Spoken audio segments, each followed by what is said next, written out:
नमस्कार। प्रयागराज एजुकेशन के YouTube channel पर आपका स्वागत है। हम मानव जनन में नर जनन तंत्र को पढ़ रहे थे। पिछले वीडियो में हमने टेस्टिस के स्ट्रक्चर के बारे में अध्ययन किया था, जिसमें हमने पढ़ा था कि टेस्टिस में टेस्टिस में कितने लोब पाए जाते हैं। इसमें छोटे छोटे लाब्यूल पाए जाते हैं, जिसे टेस्टिकुलर लाब्यूल कहा जाता है। इस टेस्टिकुलर लाब्यूल में पतली पतली संरचनाएं पाई जाती हैं, जिसे सेमनीफेरस ट्यूब्यूल कहा जाता है। और इनके कार्य के बारे में, सेमनीफेरस ट्यूब्यूल में स्पर्म का निर्माण होता है, और इसके बारे में हमने अध्ययन कर लिया था। आज आज इसके आगे हम पढ़ेंगे। तो जैसे यहाँ पे एक चित्र बना हुआ है, ये पूरा टेस्टिस का टीएस है। टीएस में यहाँ पे आपको दिख रहा है इस चित्र में ये वाला भाग पूरा, जिसे टेस्टिस कहा जाता है। और इस टेस्टिस में पतले पतले सेप्टम पाए जा रहे हैं। यहाँ पे इसमें जो सेप्टम पाए जा रहे हैं, इसे टेस्टिकुलर लाब्यूल कहा जाता है। यहाँ से ये एक हुआ, ये दूसरा हुआ, है ना। ये टेस्टिकुलर लाब्यूल है। इसी टेस्टिकुलर लाब्यूल में ये सेमनीफेरस ट्यूब्यूल पाई जा रही हैं। आपको इस तरह से कुछ संरचना देखने को मिल रही है, ये वाली। इसे सेमिनिफेरस ट्यूब्यूल कहा जाता है। कुछ ऐसा देखने को मिले, ये सेमिनिफेरस ट्यूब्यूल है ना। इसी सेमिनिफेरस ट्यूब्यूल में स्पर्म का निर्माण होता है। अब ये जो सेमिनिफेरस ट्यूब्यूल है, जब आगे की तरफ ये निकल रही हैं, यहाँ से ये बाहर की तरफ जब निकल रही हैं यहाँ से, तो इसे ट्यूबुली रेक्टाई कहा जाता है। यहाँ ये ट्यूबुली रेक्टाई है, ट्यूबुली रेक्टाई है, ट्यूबुली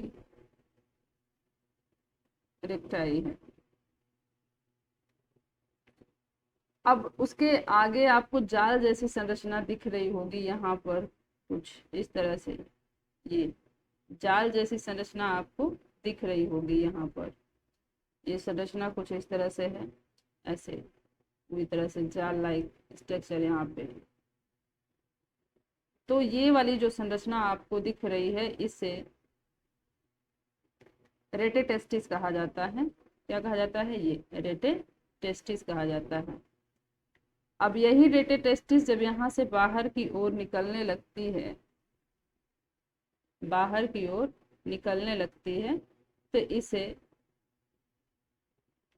वास इफ्रेंसिया कहा जाता है, या इफ्रेंट डक्टस कहा जाता है। तो ये वास इफ्रेंसिया है, जो यहाँ पे इस तरह से संरचना देखने को मिल रही है, इसे वास इफ्रेंसिया कहा जाता है। अब यही आगे चल के इपिडिडाइमिस का निर्माण करती हैं। ये वाला भाग पूरा इपिडिडाइमिस है, ये पूरा का पूरा भाग इपिडिडाइमिस कहलाता है। इपिडिडाइमिस में 3 रीजन होते हैं। इसका जो हेड रीजन होता है, उसे यहाँ पे लिखा नहीं है, तो जो हेड रीजन होता है उसे कैपेट एपिडिडाइमिस कहा जाता है। और जो इसका मिडिल रीजन होता है एपिडिडाइमिस का, उसे कार्पस कहा जाता है। और जो टेल होता है उसे कार्डा कहा जाता है, कार्डा एपिडिडाइमिस। तो एपिडिडाइमिस के 3 भाग हैं। अब यहाँ पर जो सेमिनिफेरस ट्यूब्यूल है, यहाँ पे स्पर्म का फॉर्मेशन होता है। स्पर्म फॉर्मेशन सेमिनिफेरस ट्यूब्यूल में हो रहा है। और इस सेमिनिफेरस ट्यूब्यूल में स्पर्म फॉर्मेशन के बाद ट्यूबुली रेक्टाई से होते हुए स्पर्म कहाँ पहुंच रहा है? रेटेटेस्टिस में। और रेटेटेस्टिस से वास इफ्रेंसिया द्वारा इस टेस्टिस से बाहर निकलता हुआ इपिडिडाइमिस में पहुंच जाता है। जो इपिडिडाइमिस है, यहीं पर इपिडिडाइमिस में टेस्टिस का क्या होता है? यहीं पे इसे मोटेलिटी प्राप्त होती है। मोटेलिटी मतलब जब यहाँ पे स्पर्म बना हुआ था, तो उसके टेल में, जैसे ये स्पर्म है, इसके टेल में बिल्कुल मूवमेंट नहीं थी।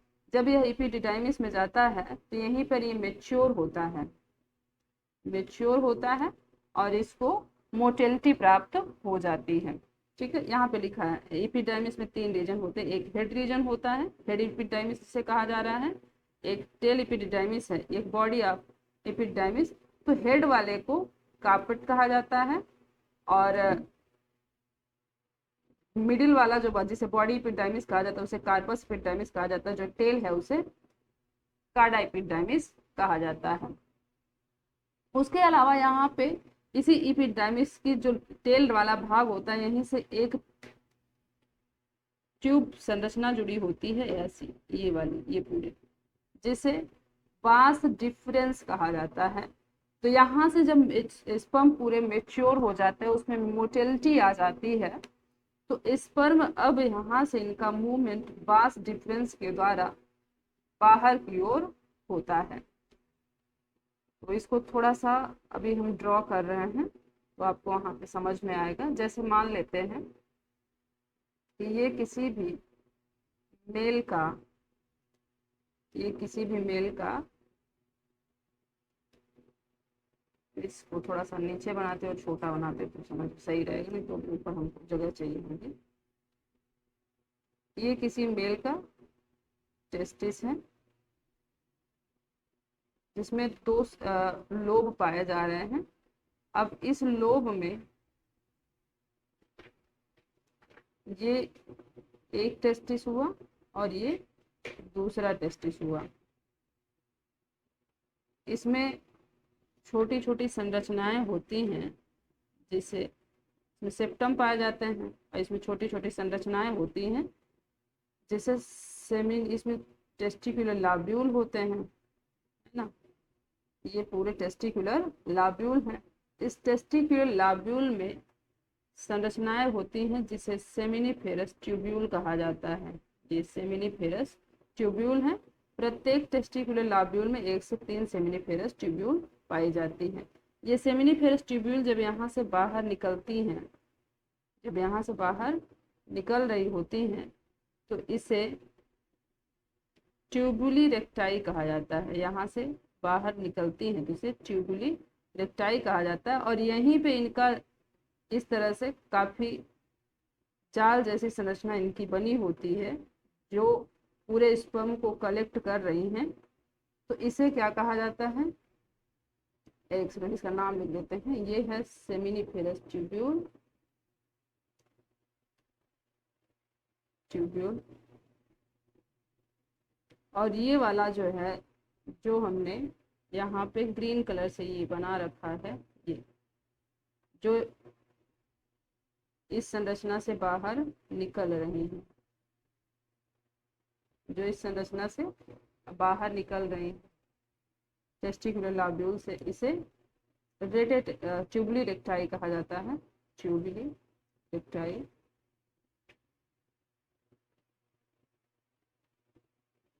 अब ट्यूबुली रेक्टाई आगे चल के रेटेटेस्टिस का निर्माण कर रही है। यहाँ से ये वाला भाग जो आप पीले रंग का हम दिखा रहे हैं बना के, ये क्या है, रेटेटेस्टिस, रेटेटेस्टिस। रेटेटेस्टिस आगे चल के एक संरचना का निर्माण करती हैं।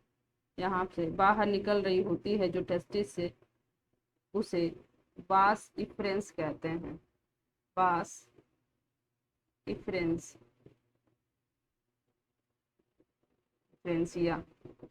अब वास इफरेंसिया इसके ऊपर एक पूरी टेस्टिस के ऊपर, वास इफरेंसिया इसी पूरी टेस्टिस के ऊपर एक संरचना का निर्माण करती है जिसे इपिडिडाइमिस कहा जाता है। क्या कहा जाता है, इपिडिडाइमिस। और इस इपिडिडाइमिस का जो टेल रीजन है, यहीं से एक धागे, यहीं से एक ट्यूब निकलती है, ट्यूब निकलती है जो एब्डोमेन भाग में बढ़ती है। इस ट्यूब को वास डिफरेंस कहा जाता है, वास डिफरेंस कहा जाता है। इसका आप स्क्रीनशॉट ले सकते हैं या फिर इसको आप अपनी कॉपी में ड्रॉ कर सकते हैं।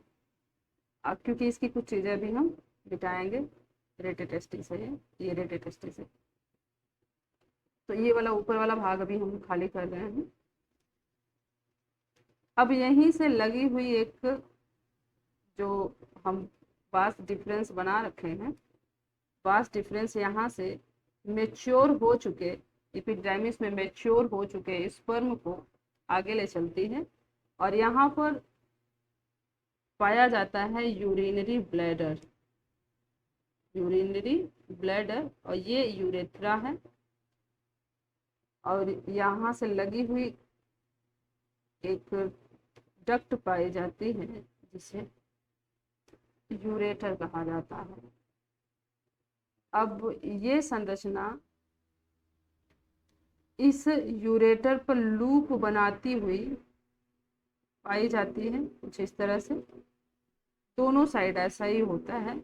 यहाँ पर ये एपिडिडाइमिस है, एपिडिडाइमिस है, और इससे लगी हुई एपिडिडाइमिस का जो टेल भाग होता है, इससे लगी हुई एक डक्ट बाहर आ रही है जिसे जिसे वास डिफरेंस कहा जाता है। जो यहाँ पर वास डिफरेंस है, आगे चल के यहीं पर एक पत्ते के आकार की एक ग्लैंड पाई जाती है, पत्ते के आकार की एक ग्लैंड पाई जाती है जिसे सेमाइनर वेसिकल कहा जाता है, उससे जुड़ जाती है और आगे चल के इजैकुलेटरी डक्ट का निर्माण करती है, एक संरचना का निर्माण करती है जिसे इजैकुलेटरी डक्ट कहा जाता है।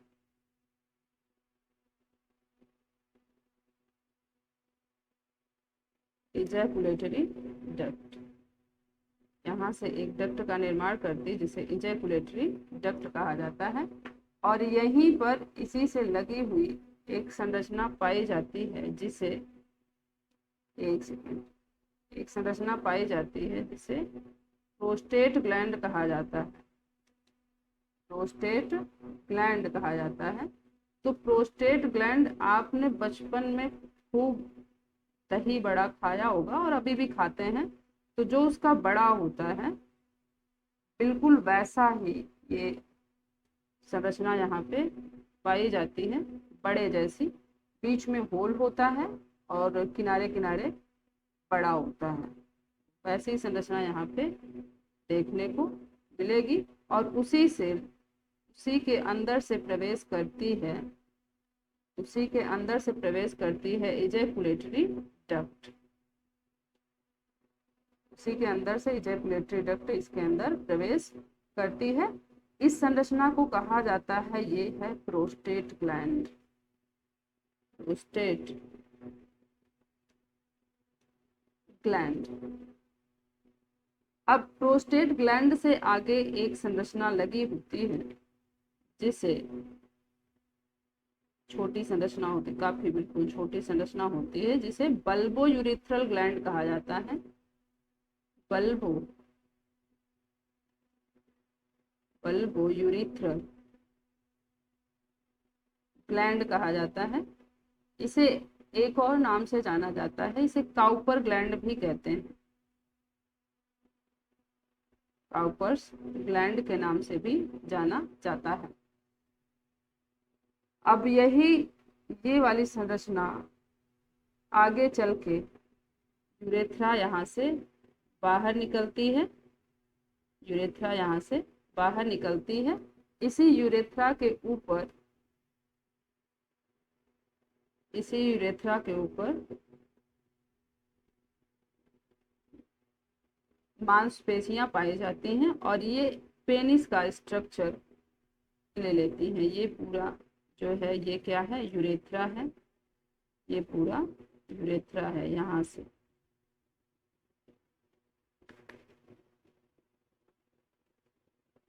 यूरेथ्रा है और ये यूरेथ्रल ओपनिंग है। ठीक है। तो ये इसके ऊपर यूरेथ्रा के चारों तरफ जो मांसपेशियां पाई जा रही हैं वो निर्माण करती हैं पेनिस का। किसका निर्माण करती हैं ये? पेनिस का निर्माण करती हैं। पेनिस के आगे का जो उभरा हुआ भाग होता है उसे ग्लांस पेनिस कहा जाता है। इसके ऊपर सॉफ्ट स्किन होती है और यहाँ पर एक स्किन पाई जाती है जिसे इसके ऊपर स्किन पाई जाती है यहाँ तक जो इसके साथ एकदम चिपकी हुई होती है, इसे सॉफ्ट स्किन कहा जाता है। और यही स्किन आगे यहाँ पे इसके ऊपर ऐसे कवर होती है लेकिन फिक्स नहीं होती है, इसे फॉरस्किन कहा जाता है। इतनी संरचनाएं इसमें पाई जाती हैं। तो जो सेमाइनल वेसिकल होती है, अब जो यहाँ से वास डिफरेंस के द्वारा स्पर्म आ रहा है, स्पर्म वास डिफरेंस के द्वारा आ रहा है, सेमाइनल वेसिकल उसमें अपना सिक्रीशन डालती है, जैसे फ्रक्टोज, फ्रक्टोज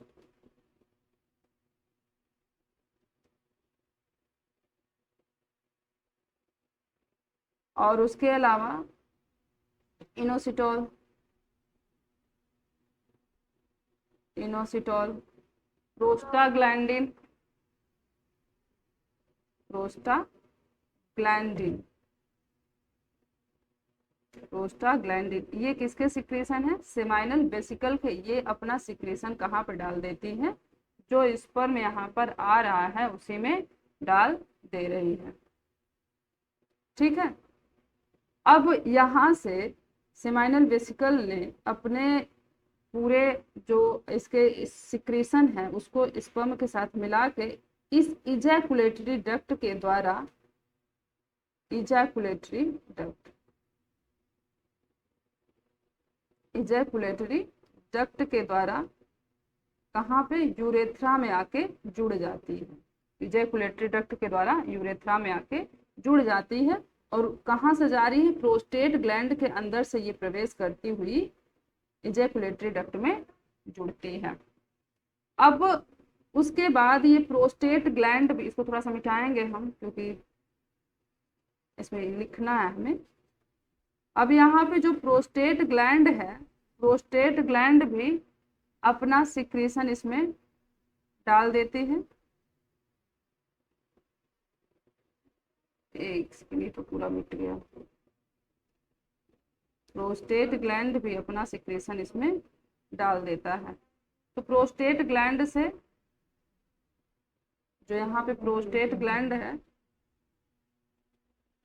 इस प्रोस्टेट ग्लैंड से काफी आयन, जैसे कैल्शियम आयन है ना, उसके अलावा जो इसमें जो स्पर्म का कलर होता है, सीमेन अब बनेगा तो सीमेन का जो कलर होता है उसको कलर प्रदान करता है, मिल्की कलर होता है, कलर प्रदान करता है। सीमेन में स्मेल होती है तो उसको स्मेल भी प्रदान करने का कार्य कौन कर रहा है?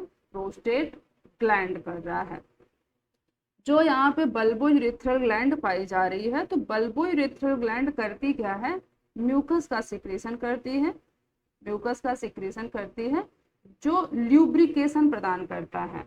अभी जो ये यूरेथ्रल ट्रैक्ट है इसको ल्यूब्रिकेट करता है, जिससे, और जो इंटरकोर्स के समय भी ल्यूब्रिकेशन प्रदान करता है। अब यहाँ पे हम बात कर रहे हैं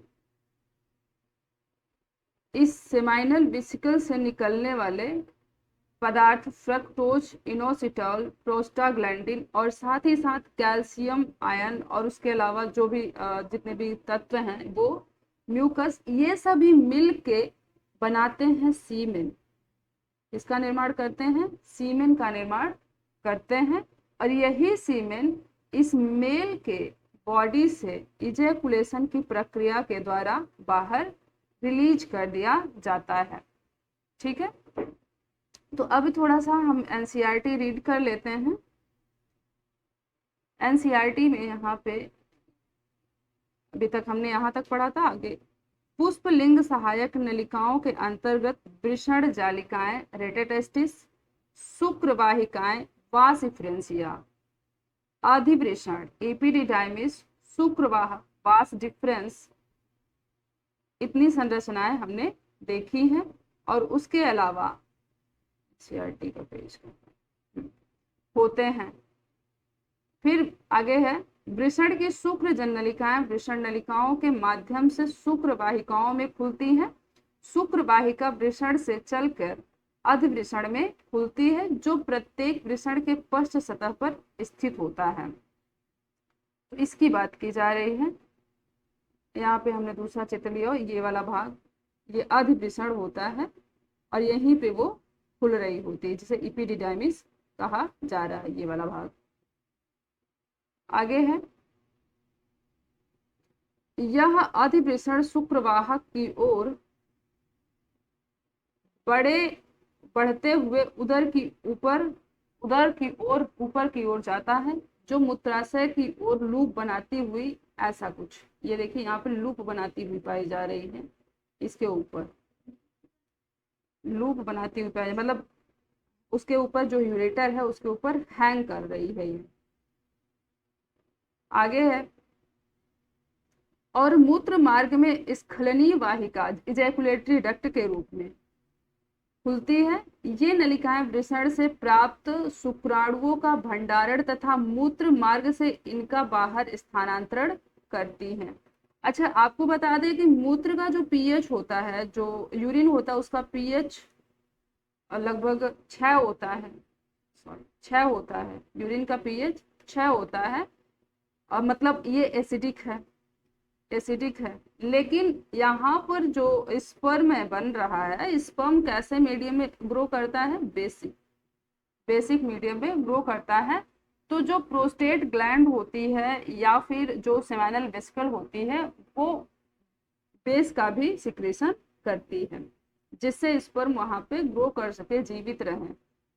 और जो मूत्र का एसिडिक मीडियम है, क्योंकि उसी ट्रैक्ट से, ये जो ट्रैक्ट है यहाँ पे, इसी रास्ते से स्पर्म भी बाहर निकलता है और इसी रास्ते से स्पर्म भी बाहर निकल रहा है और इसी रास्ते से सीमेन भी बाहर निकलता है।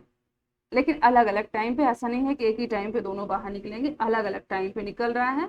तो अब मान लेते हैं कि इस रास्ते से जब मूत्र बाहर निकलता है तो ये पूरा जो ट्रैक्ट है ये कैसा हो जाएगा? एसिडिक हो जाएगा। तो बेसिक बनाने के लिए यहाँ पर जो ये सेमाइनल वेसिकल है, इसका सिक्रेशन और प्रोस्टेट ग्लैंड का सिक्रेशन, ये उसको बेसिक मीडियम प्रोवाइड करता है सीमेन को।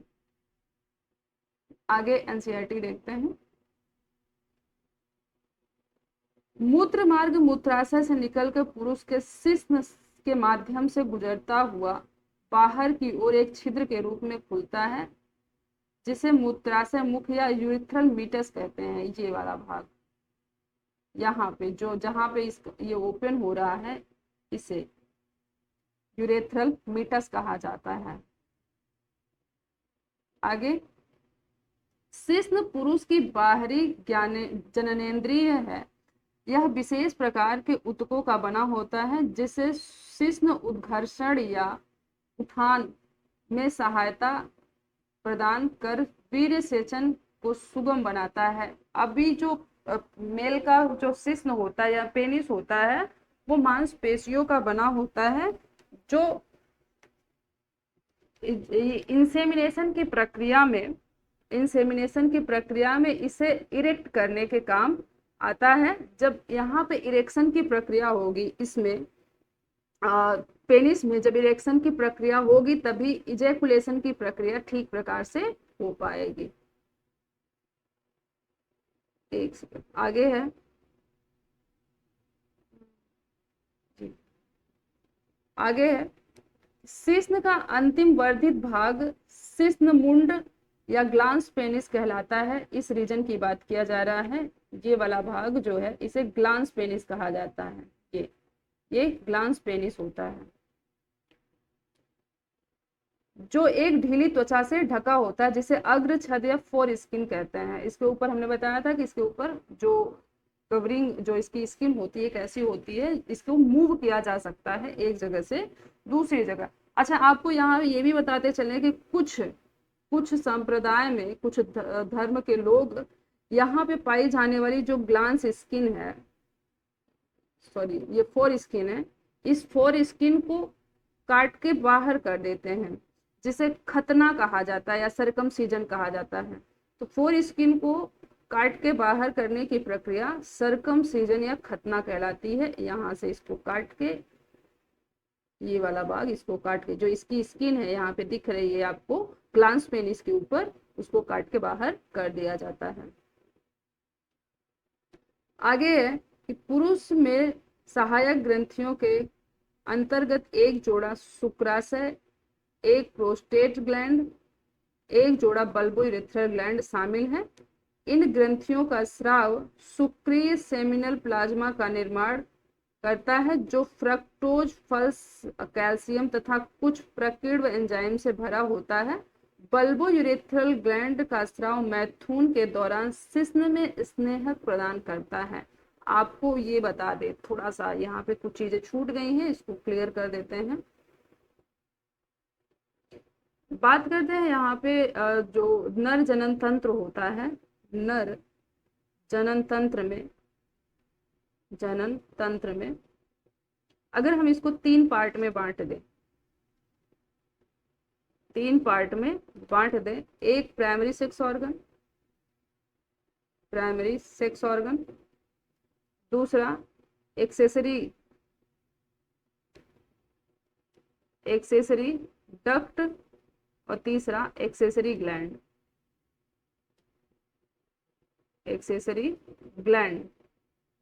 तो इसमें प्राइमरी सेक्स ऑर्गन की अगर हम बात करते हैं यहाँ पे, तो वो होता है टेस्टिस जो होता है वो प्राइमरी सेक्स ऑर्गन होता है। एक्सेसरी डक्ट की अगर हम बात करते हैं, इसमें कौन कौन सी डक्ट पाई जाती हैं, तो यहाँ पर जो डक्ट हैं, वास इफ्रेंसिया,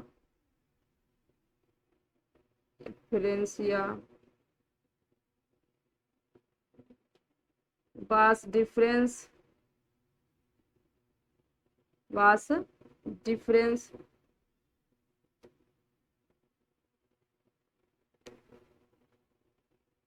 और यहाँ पर अगर बात करेंगे सेमाइनल वेसिकल,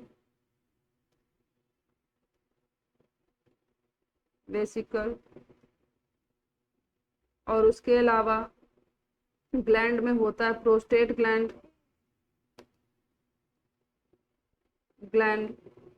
बल्बोयूरेथ्रल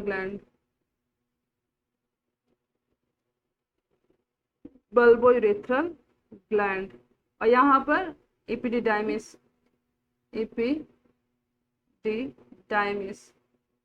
ये जो संरचनाएं हैं, अभी प्राइमरी सेक्स ऑर्गन की बात करेंगे, उसमें टेस्टिस आ जाएगा, एक्सेसरी डक्ट में आ जाएगी वास डिफरेंसिया, वास डिफरेंस, एपिडिडाइमिस, ये एक्सेसरी डक्ट में आ जाती हैं। एक्सेसरी ग्लैंड की बात करते हैं तो यहाँ पे सेमाइनल वेसिकल, प्रोस्टेट ग्लैंड और बल्बोयूरेथ्रल ग्लैंड। सेमाइनल वेसिकल की संख्या 2 होती है, प्रोस्टेट ग्लैंड 1 पाया जाता है, बल्बोयूरेथ्रल जो होता है वो संख्या में कितना, 2 होता है। तो इस चित्र के माध्यम से आप देख लीजिए, यहाँ पे ये वाला जो चित्र बना हुआ है एनसीईआरटी का चित्र है, इसमें ये टेस्टिस है, एपिडिडाइमिस, वास डिफरेंस लूप बनाता हुआ यहाँ पे आ रहा है। ये यहाँ पे पत्ते के आकार की जो संरचना पाई जा रही है, सेमाइनल वेसिकल दोनों तरफ 2 पाई जा रही है। यहाँ पर एक प्रोस्टेट ग्लैंड, नीचे बल्बोयूरेथ्रल ग्लैंड पाई जा रही है, छोटी छोटी 2, और फिर उसके बाद ये जो है यूरेटर बाहर की ओर खुल रहा है। इसके यहाँ पे ये जो कवरिंग पाई जा रही, इसके ये मांसपेशियां जो इसके ऊपर पाई, ये पेनिस है, ये क्या है, पेनिस है, इसके ऊपर मांसपेशियां लगी हुई, मांसपेशियों से लगी हुई यहाँ पर स्किन जो पाई जाती है, इसके ऊपर मांसपेशियों से लगी हुई जो स्किन पाई जाती है उसे सॉफ्ट स्किन कहते हैं। और यहाँ जो पेनिस का अगला भाग जो कुछ इस तरह से फूला हुआ पाया जाता है, एक्स्ट्रा लार्ज हो जाता है, उसे ग्लांस पेनिस कहा जाता है। इसी ग्लांस पेनिस पे क्या होता है कि देख पा रहे हैं कि स्किन जो होती है, अब पूरे पेनिस पे यहाँ पे जो स्किन पाई जा रही है उससे चिपकी हुई होती है, लेकिन ग्लांस पेनिस के ऊपर जो स्किन पाई जा रही है वो क्या होती है, उसको मूव किया जा सकता है, जिसे फॉरेन स्किन कहा जाता है। अभी इसके हम काट की, पेनिस के काट की बात करते हैं तो पेनिस के काट में ये संरचनाएं देखने को मिलेंगी। ये ऊपर की तरफ दो संरचना इस तरह से पाई जाती है जिसे कार्पस कैवर्नोसा कहा जाता है, और नीचे ये इस वाले भाग को कार्पस स्पोंजियोसम कहा जाता है। इसी कार्पस स्पोंजियोसम से यूरेथ्रा बाहर की ओर निकलता है। ठीक है, तो ये इसका साइड व्यू है किसी भी मेल रिप्रोडक्टिव सिस्टम का, जिसे आप देख लीजिए। तो इसमें ये वाला भाग, जिसे ये वाला भाग जो है इसे क्या कहा जाता है, यूरिनरी ब्लैडर है। इस यूरिनरी ब्लैडर से लगी हुई ये मूत्र वाहिनी जिसे यूरेटर कहा जा रहा है। सेमाइनल वेसिकल को सुक्रास है। ये सारी संरचना देखने को यहाँ पे मिले। चित्र आप देख लीजिए, एनसीईआरटी में भी बना होगा आपकी किताब में, है ना। अभी आज के लिए इतना ही, लगभग सारी चीजें हमने कवर कर लिया है। आज के लिए इतना ही, बाकी का आगे जो है अगले वीडियो में देखेंगे। वीडियो देखने के लिए धन्यवाद। अगर आपको हमारा वीडियो पसंद आता है तो वीडियो को लाइक करिए, चैनल को सब्सक्राइब जरूर कर लीजिएगा जिससे आपको अगले वीडियो का नोटिफिकेशन मिल जाए, और अपने दोस्तों को शेयर करिए और अपने इस परिवार को बढ़ाइए। ज़्यादा से ज़्यादा लोग शेयर करिए, ज़्यादा से ज़्यादा लोगों को शेयर करिए, सब्सक्राइब जरूर कर लीजिएगा। कमेंट बॉक्स में हमें बताइए कि हमारा वीडियो आपको कैसा लगा।